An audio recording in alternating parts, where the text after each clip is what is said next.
Some background information for you. The briefing is online, on the record, and will be handled in English. Mr. Hamran, if I may ask you to start, please.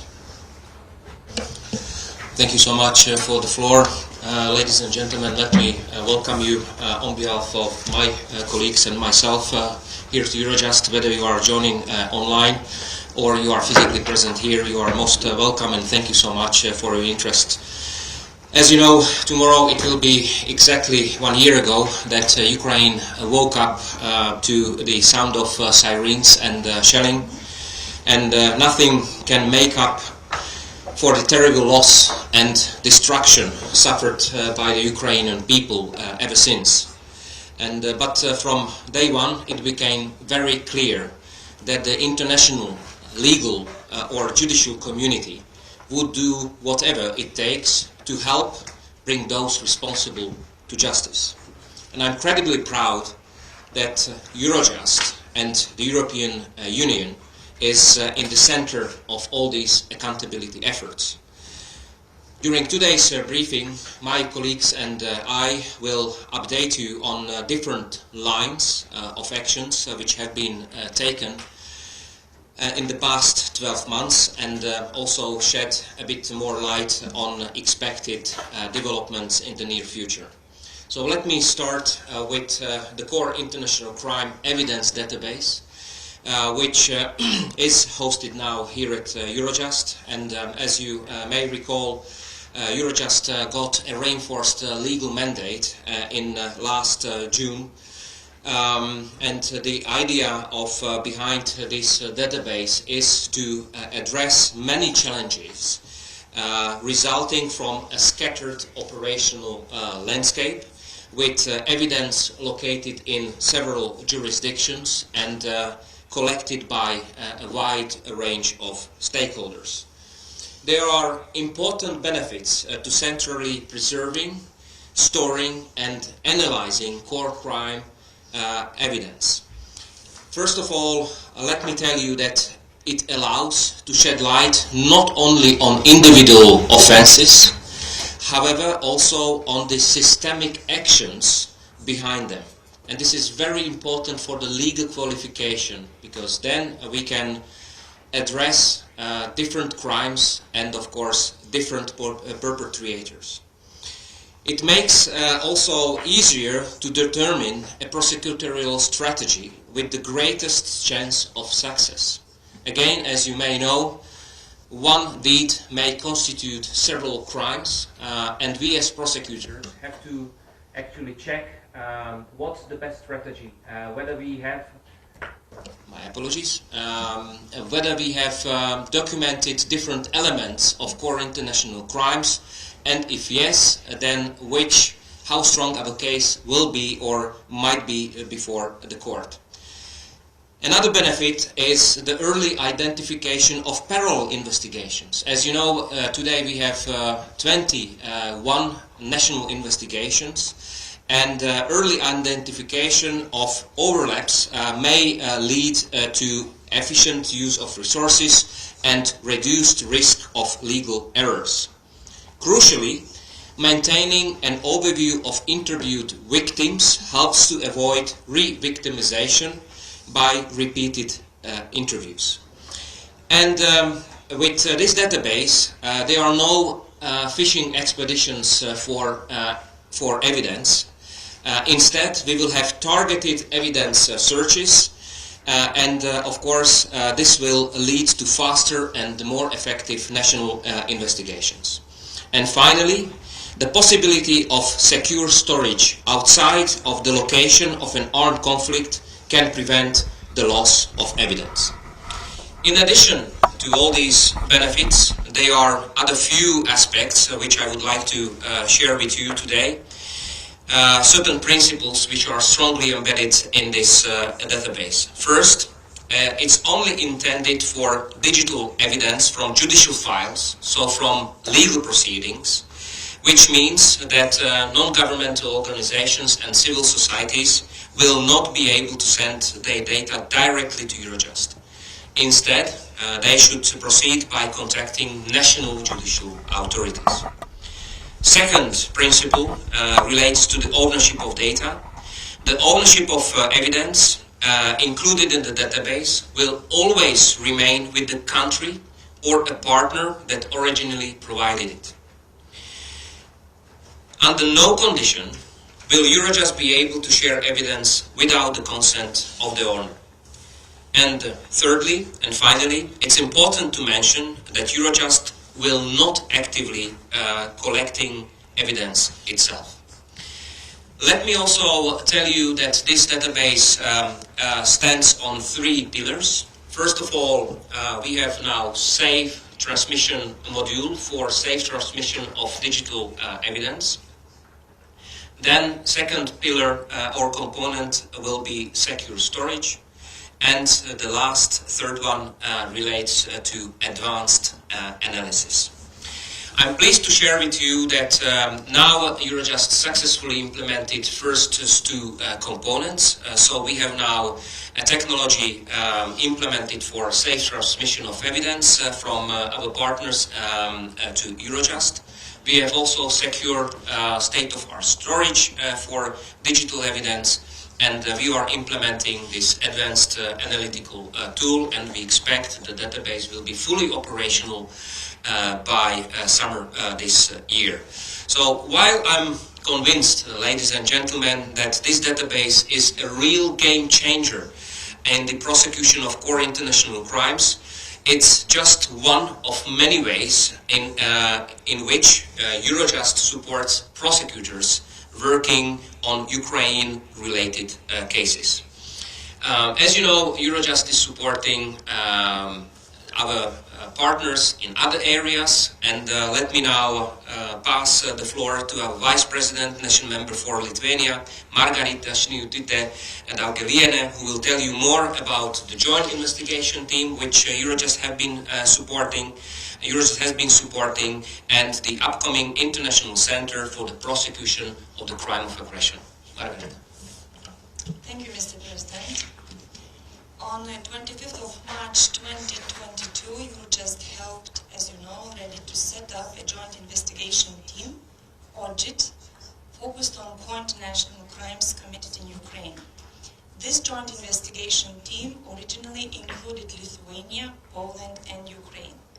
Already after 1 month, in April, the ICC joined OJIT as a participant, and in May, Estonia, Latvia, and Slovakia became members, followed by Romania in October. The purpose of this joint investigation team is to facilitate the exchange of information and evidence between the partners and strengthen the coordination between those involved. Since its establishment, the JIT can count on Eurojust legal, analytical, financial, and logistical support. So far, Eurojust has assisted with the organization of 14 coordination meetings here at Eurojust, where JIT partners were able to discuss the most effective strategies and the way forward on the investigation and prosecution of these international crimes. Eurojust has also provided nearly 200,000 euros in financial support, as well with encrypted phones, encrypted laptops, and other equipment. In addition, Eurojust ensures that work of the joint investigation team remains aligned with the national investigations related to the war in Ukraine. As it was mentioned by the President, this is essential because there are over 20 countries with Ukraine-related investigations, including 14 European Union member states, 4 other European countries, the United States and Canada. In the coming month, we will add a new dimension to our existing accountability efforts. On the 2nd of February this year, Commission President von der Leyen announced the initiative to establish an International Center for the Prosecution of Crime of Aggression, or ICPA, here at Eurojust. The ICPA will be part of the current joint investigation team support structure and focus on the collection, focus on analysis and preservation of evidence of the crime of aggression committed against Ukraine. Of course, it can be seen as an intermediary step and does not preempt the outcome of political discussions about the establishment of a special tribunal. Instead, the ICBA simply ensures that evidence of a crime of aggression is secured, and we do not lose precious time in building a case for the future prosecutions for the crime of aggression, wherever that prosecution will take place. By linking the ICBA to the current Joint Investigation Team's support, we can also ensure an optimal alignment with the national investigations into core international crimes and investigation into crime of aggression. As for the implementation, the plans for the ICBA were very recently announced, so it's too early to provide you and to share more details about this or to provide you a concrete timeline. I could say just that we expect the prosecutors involved to work from the Hague on semi-permanent basis, and we hope and we aim to have the first building blocks in place already by this summer. And now I would like to pass the floor to my colleague Miroslava Krasnoborova, who is licensed prosecutor at Eurojust. Thank you very much, Margarita. Indeed, as it has been 1 year since the start of full-fledged Russian invasion in Ukraine, and atrocities and destructions caused by Russia are colossal and endless. Millions of people have been forced to leave everything behind. Massive missile attacks are destroying the civilian infrastructure, and many have tragically lost their life. And this damage cannot be undone, but what we can do is to ensure that those responsible are brought to justice. From the very beginning, I feel a very strong support from my fellow prosecutors here at Eurojust and in their countries. And the decision to set up a JIT was taken only 6 days after the start of the aggressive war. And within a few weeks, we had the JIT agreement concluded. And this JIT gives Ukraine the possibility to closely cooperate with their counterparts in other countries and coordinate its investigation with those of other JIT members and also the ICC. It helps us to avoid duplication, agree on joint prosecutorial strategy, and indicate where we could use the support of our partners. At the same time, it is Ukraine's firm belief that the accountability efforts should also include the prosecution of the leadership of the Russian Federation for the crime of aggression. The impunity for this supreme international crime should never be accepted. And Ukraine, therefore, strongly welcomes the decision to set up the ICBA at Eurojust and hopes that this will accelerate the ongoing discussions about the eventual prosecution of the crime of aggression. And today today's press briefing was mainly about the different forms of coordination taking place at Eurojust, but there are also some recent strategic initiatives worth highlighting. And one of them is that at the Ukraine's Accountability Conference held in The Hague on 14th of July last year, 45 countries agreed on the establishment of a dialogue group. And we are looking forward for the kickoff of this dialogue group, and Eurojust and Ukraine Prosecutors General's Office will co-chair a workstream on national investigations. The aim of this workstream will be to promote understanding of key challenges faced in national investigative work and jointly identify a solution also at a policy level.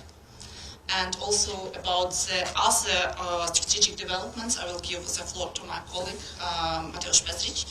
He's the head of Genocide Network Secretariat that is hosted here at Eurojust. Thank you. Many thanks, Miroslava.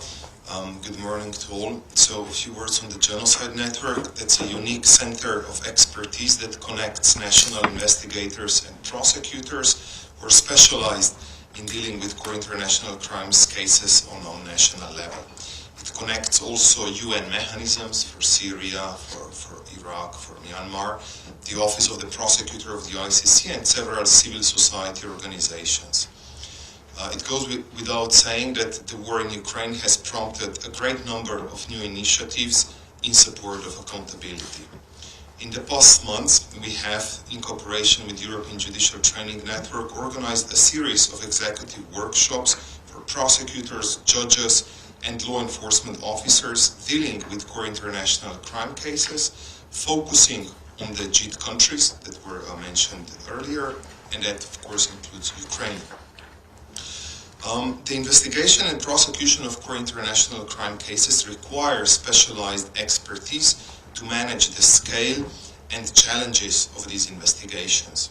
So through these workshops and other knowledge-sharing activities, we aim to increase the capacity of involved countries as quickly and efficiently as possible. That's also happening where we have transfer of knowledge between the prosecutors with long universal jurisdiction cases who offer their expertise. We have also drafted several publications in support of those in the field, with a particular focus on cooperation with civil society organizations.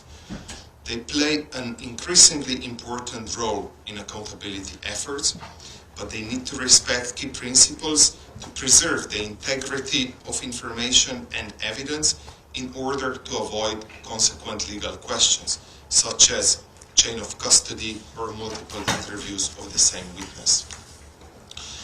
With this in mind, we joined forces with the Office of the Prosecutor of the ICC to publish guidelines for civil society organizations on documenting international crimes and human rights violations for accountability purposes. They were launched in September last year, and we are expecting to publish also French, Arabic, Spanish, and Ukrainian language version in the coming months, because the original version was English. We also work closely with various civil society organizations that document crimes committed in Ukraine and provided national authorities with an overview of their activities as well as entry contact points, and we pursue this work on an ongoing basis. Finally, and again together with the Office of the Prosecutor of the ICC, we have issued guidance to national authorities in order to assist frontline officers and others who are in contact with refugees from Ukraine to screen and identify victims and witnesses. It's a work that, of course, is benefited by all working on these cases. In the coming period, the Genocide Network, together with all our partners, will continue to develop knowledge-building activities in support of those involved in the accountability efforts. An event for this purpose, the 8th EU Day Against Impunity, which will take place on 23rd of May this year, will be dedicated to the exchange of best practices and experiences in the development of new war crimes unit at national level. Through these and other initiatives, we hope to contribute to the joint ambition to bring justice to the people of Ukraine. Thank you, Mateusz. Thank you to all speakers. We now have time for questions from your side. You can use the chat function for this for those of you joining online. And if you could please indicate which media organization you represent and to who your question is addressed. But I already see a question here, the gentleman there in the back. And we'll try to have online and questions from here at the same time. Thank you. Very much appreciate. My name is Daniel Koop. I work. Sorry. Thank you very much. My name is Daniel Koop. I work for the German television channel Welt. I have a very theoretical question. Do you think there will be a day in the future, and how do you imagine this day, and how do you imagine, which court there might be in charge, that we see Vladimir Putin, facing, charges for what is happening in Ukraine right now? Thank you. Mr. Hamron, might you want to take that? Our experience so far shows that documenting, investigating and prosecuting core international crimes requires international efforts. This is what we have been doing as Eurojust, building partnership between countries, between different international organizations and agencies to make sure that there is one day definitely, which those perpetrators will be brought to justice. Okay, thank you. First a question we have online, and then I'll go back to the room. A question from Libération, French newspaper. How many inquiries have been opened by the Ukrainian authorities so far? Perhaps Miroslava, can you give an update?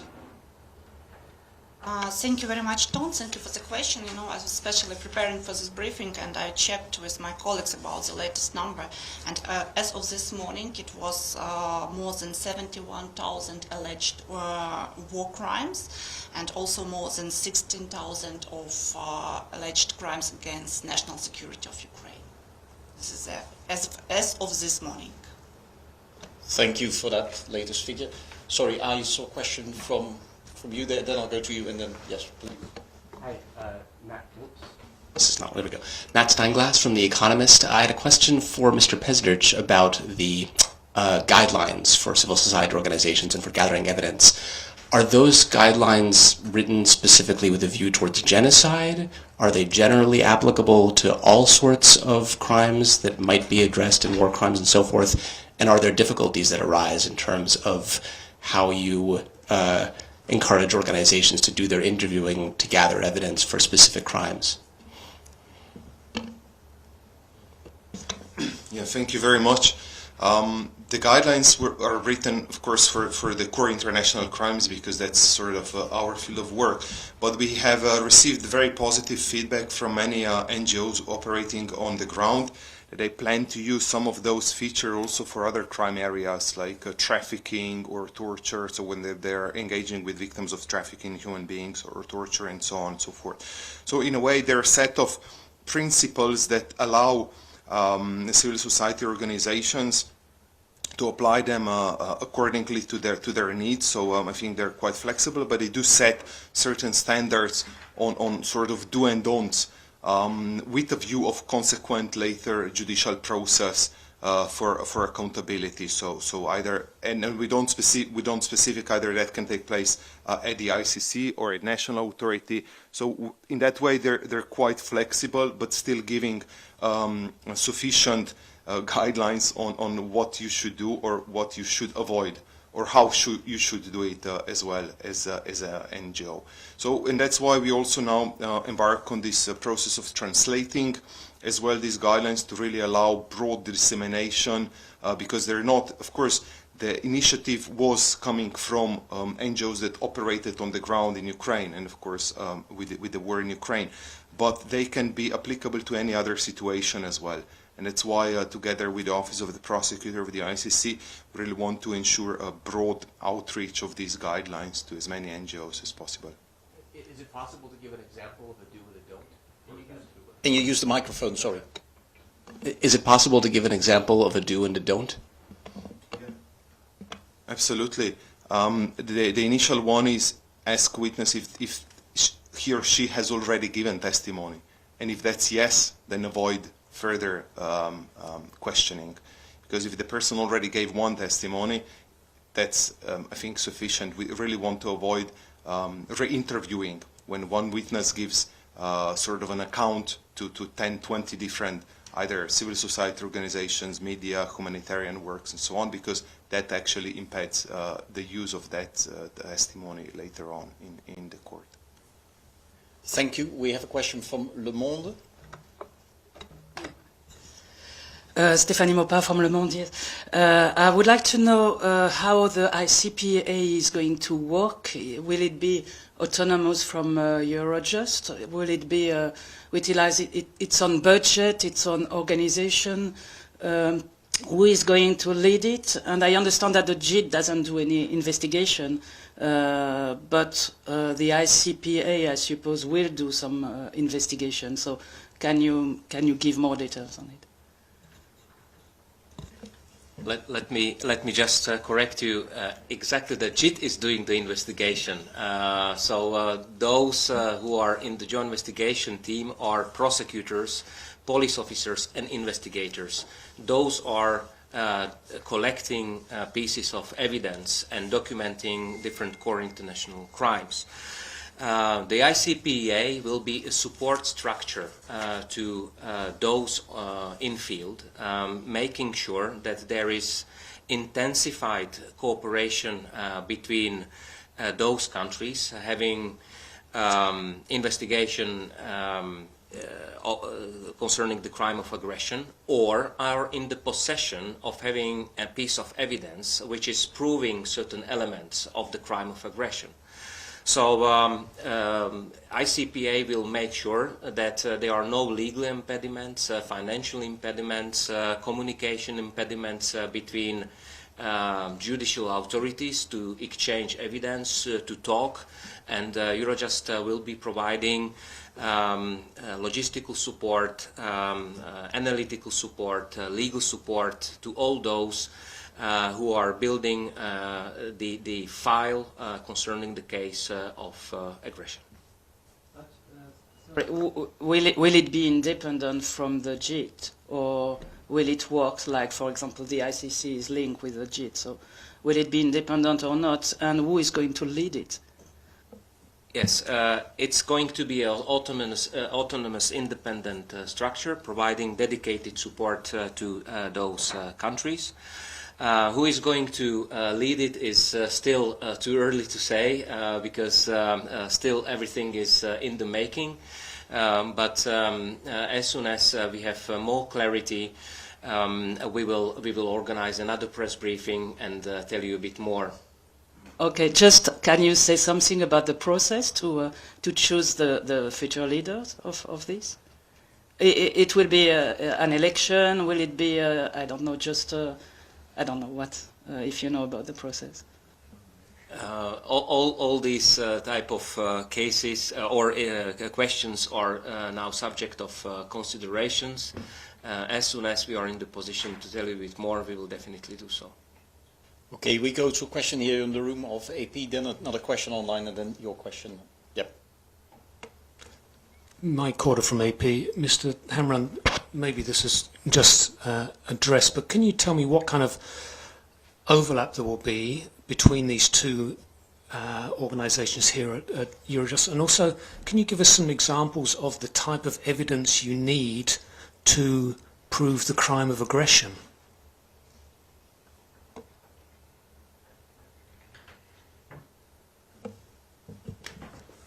First of all, I would like to clarify that the ICPA, it's not going to be a new organization. It's not going to be a legal entity created by treaty.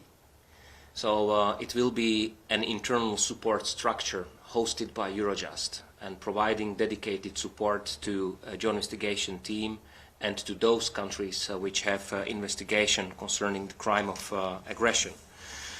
Now, obviously, we will use for the crime of aggression the legal definition of the crime of aggression in the Rome Statute concerning the Kampala agreements, and we have to then step by step start collecting different elements which lead to decisions concerning the aggression. So who actually gave the instruction to invade the country and so on. So this would be the part of other efforts. Ms. Schnoddy-Dogelien, would you like to come in on this? I just can add what Mr. President said. It's very important to understand that the ICPA will be part of the current joint investigation team. And the prosecutors who will work in this ICPA will be the members of this joint investigation team. And Eurojust, as it was mentioned, will provide additional support to this ICPA. And now we are working on this. Okay, I have a question. Sorry, I have a question online, then we have two more questions in the room. Question from EU Observer. In case there's no large UN General Assembly majority supporting a special tribunal, are you confident that prosecutors will have the necessary legal basis to bring the top political and military leadership, including Mr. Putin, to court?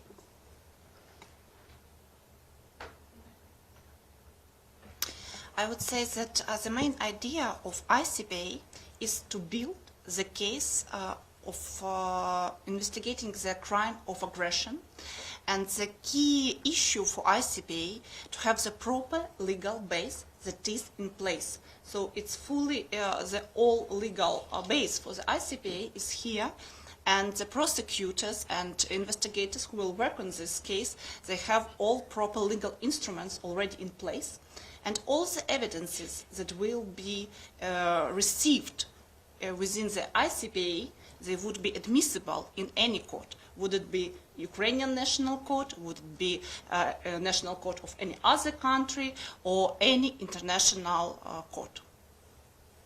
Okay, thank you. We have a question from the gentleman in the middle, then we go to Reuters. Sorry, first the gentleman. Good morning, Edith de Vries from the Independent European Daily.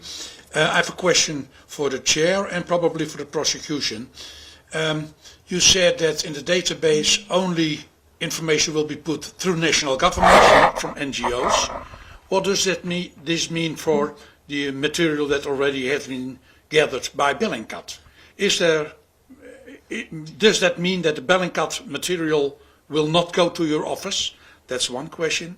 And the other question for the prosecutor probably is, are you already collecting evidence on the ground? Do you already have your own boots on the grounds? How many inspectors are already gathering material that comes straight to your prosecution office? The first part, Mr. Hamron, please. Thank you so much. Concerning the information already collected by Bellingcat, definitely this is very useful for prosecutors, but Bellingcat needs to speak with national authorities, prosecution authorities, and offer their collected material to them, because we as Eurojust, we do not have a legal mandate to work with NGOs and civil societies directly, as we are supporting only national investigations. However, if this transfer can be done through national authorities, we can then, of course, work with all the data from Bellingcat. So, I just double check on question. So if the prosecutors are already working on the case of aggression? Yes, indeed. The case of aggression was immediately started in Ukraine and is investigated in Ukraine. And the definition of the crime of aggression is a bit wider in Ukrainian legislation, but the case is ongoing, and indeed I cannot say how many prosecutors are working on it, but definitely they have some results, and they have some already notification of suspicion. May I follow up one question, yep. please? Yes, please. Follow up on the prosecution matter. Are you also considering the possibility for prosecution according to Ukrainian law? Bear in mind the Lockerbie trials in the Netherlands, according to that law being held here in The Hague or near The Hague. Is the Lockerbie construction, a court from there over here, is that also a possibility? I cannot respond, precisely on your question, because there are a lot of different negotiations and different options for prosecution are discussed. But what I would say that all options are on the table. Okay, thank you. We have a question here from Reuters, and then we have two more questions online. My question for Mrs. Krasnoborova. When I was in Ukraine, I noticed when I was out with war crimes prosecutors in the field, they were literally investigating one crime while another crime was taking place, overwhelmed by the sheer scale of it, and you just mentioned the number of more than 71,000. What would be the most useful thing for Ukraine now to receive from the international community in terms of support?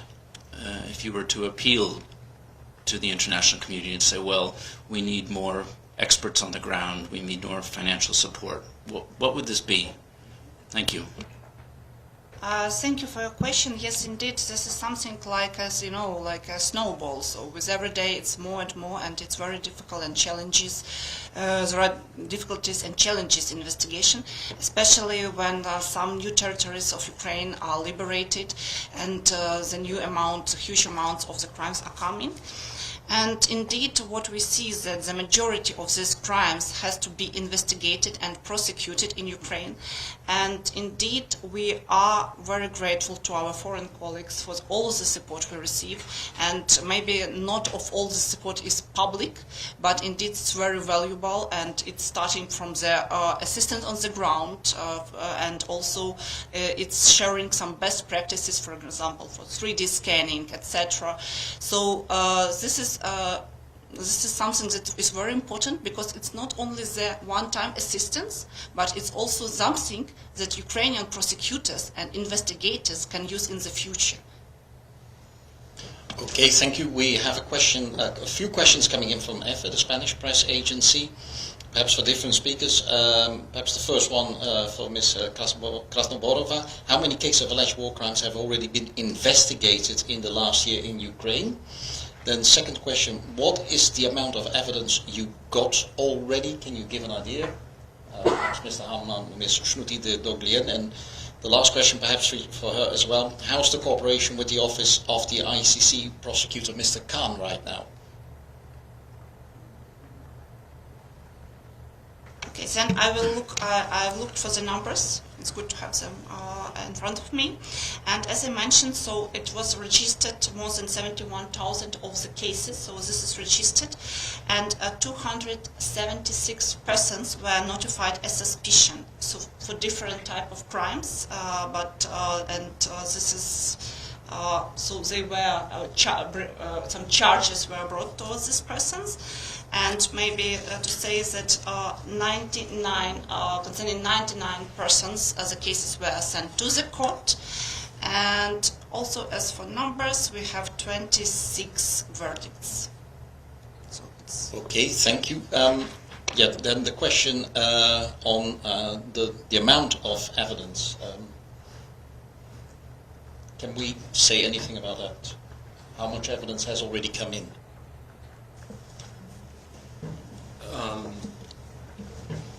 Well, the question is, what is the amount of evidence you got already? At this stage, we don't want to share this operation information. Thank you. And then the last question, perhaps for Ms. Shnotita Dogelien. How's the cooperation with the office of ICC prosecutor, Mr. Khan, right now? Our cooperation from the very beginning was very good and still remains very good. ICC is the participant to the joint investigation team, and we usually meet at the coordination meetings and discuss our investigation strategies. ICC have their own independent investigation, JIT partners as well have their own investigation, and our cooperation is very good. Thank you very much. We have a few more questions online, one more here in the room, and we have about 45 minutes, so I'll go to two more questions which have come in online from Libération. The first one is perhaps a bit close to another question which was raised, but you mentioned the discussion about the crime of aggression. Are there any precise details about the creation of a tribunal ad hoc? Would this only be about crime of aggression, or could it be a larger mission? That's the first question which has come in from Libération. And then the second question from Libération, how would the joint investigation team and the ICPA could coordinate with the ICC?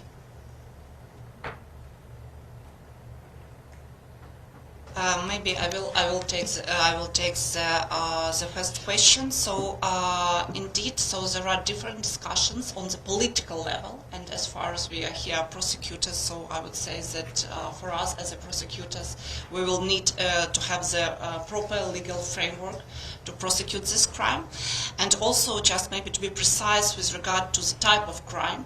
You know that the architecture of the accountability for individual criminal responsibility is that we have several layers. So we have the Ukrainian national investigations that the majority of the crimes will be prosecuted there.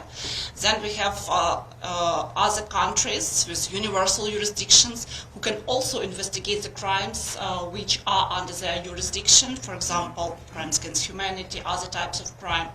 And then we have this international level. And here, the ICC has its jurisdiction based on the referrals from the state parties towards the crime of war crimes, crimes of against humanity, and crime of genocide. And that's why, and there is only one, I would say, gap where we see it's a crime of aggression, and the main idea is to fulfill this gap, to avoid impunity and to ensure justice for everybody. Thank you. Then a question here in the room from... Hi, Malikwell, Courthouse News Service. My understanding is that the Eurojust mandate does not include the crime of aggression, and so if the ICPA is housed under the JIT, which is part of Eurojust, what is the legal basis then for investigating the crime of aggression? And I have a similar question then for the evidence collection database. Is that going to be collecting evidence related to the crime of aggression? Thank you so much for this question, because indeed this is a very important aspect.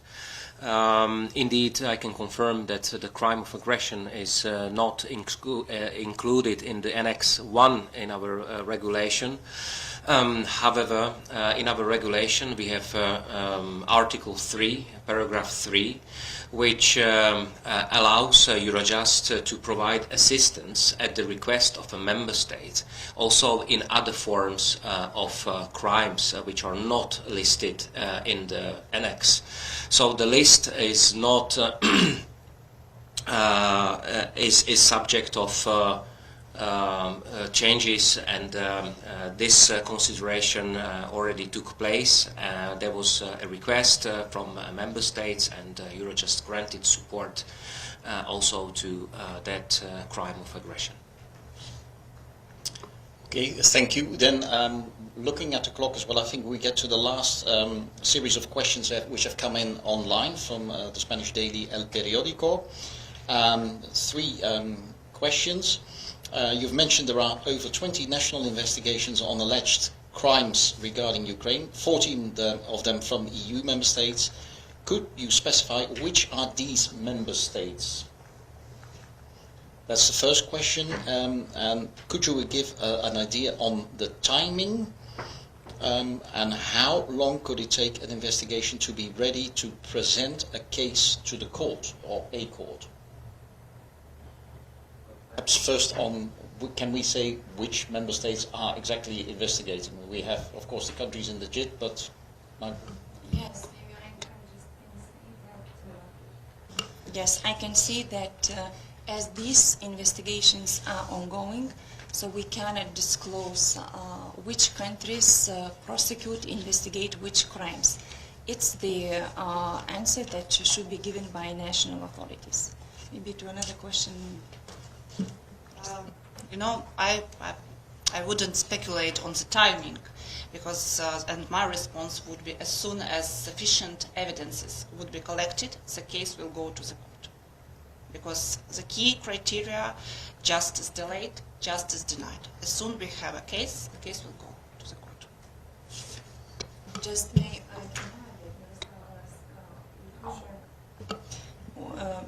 we can add that Ukrainian Prosecutor General Office already referred several cases, tens of cases to the court in relation to war crimes. Okay, thank you very much for your answers and for your questions, ladies and gentlemen, and for your attendance. With these answers, we conclude this briefing. We've just issued for you a press release and background information on the Core International Crimes Evidence Database. This is all available online as well. And yeah, we will continue to update you regularly via this way, via these briefings.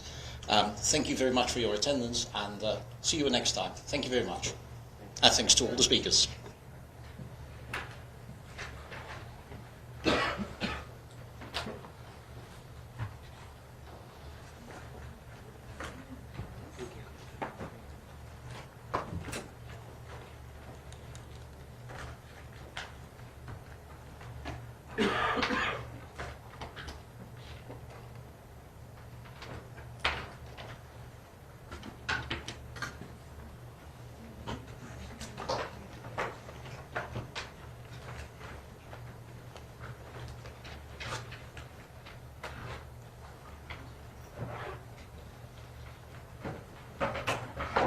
For those of you who've been here, if you want to stay here for another hour or so to work, you're welcome. You know where our coffee machine is. Thank you. Thank you. Thanks. Hospitality, yes.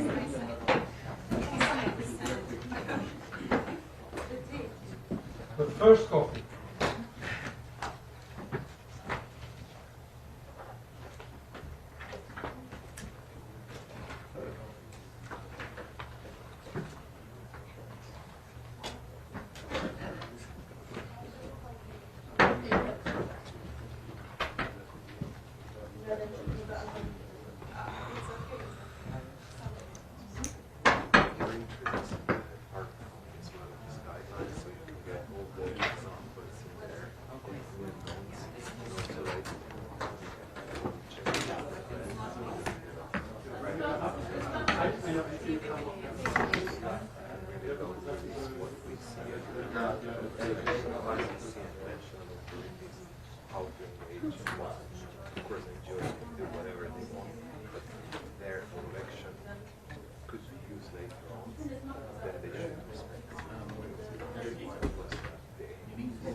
That's something we are with the audience as well. So you don't just I have so many questions about numbers. It's not our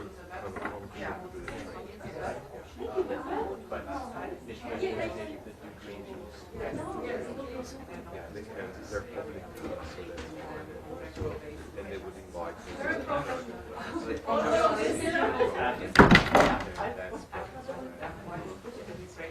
what we also plan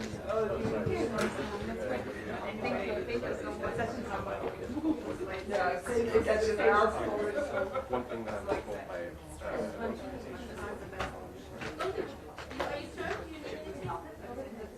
you need to